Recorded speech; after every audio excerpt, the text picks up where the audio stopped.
একদল আনসার সদস্য যার সবার সমর্থন ছিল না, তারা যেই দাবিটা নিয়ে আন্দোলন করছিল যে তাদের জাতীয়করণ, উপদেষ্টারা সহ কিন্তু তাদেরকে আশ্বস্ত করেছে, কিন্তু তারা যখন সচিবালয় আলোচনা থেকে বের হয়ে গেছে আরেক দল তাদেরকে দালাল বলে তারা একটা আন্দোলন তারপরেও বজায় রেখেছে। এবং তাদের মূল পরিকল্পনাটা ছিল যে কালকে 40-45 হাজার আনসারকে দিয়ে সচিবালয় ঘিরে রাখা এবং উপদেষ্টাদেরকে বের হতে না দিয়ে সচিবালয়ে একটা তাণ্ডব চালানো, যেটা গোয়েন্দা সংস্থার প্রতিবেদন সহ আমরা বিভিন্নভাবে জানতে পেরেছি।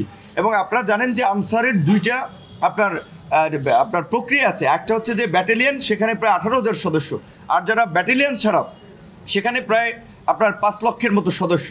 মূলত এইটা পতিত স্বৈরাচার সরকারের একটা উস্কানি, একটা ষড়যন্ত্র ছিল যে একটা নৈরাজ্য তৈরি করা এবং ওখানে আনসারের মধ্যে সরকারের দোসরদেরকে ঢুকিয়ে দিয়ে রাতে মূলত একটা নৈরাজ্য তৈরি করার চেষ্টা করা হয়েছিল। তখন ছাত্ররা বিশ্ববিদ্যালয় থেকে গিয়েছে, আমরা পল্টন থেকে আমরা এসেছি এবং আমাদের ছাত্র জনতার সম্মিলিত প্রতিরোধের মুখে তারা শেষ পর্যন্ত পালিয়ে গেছে।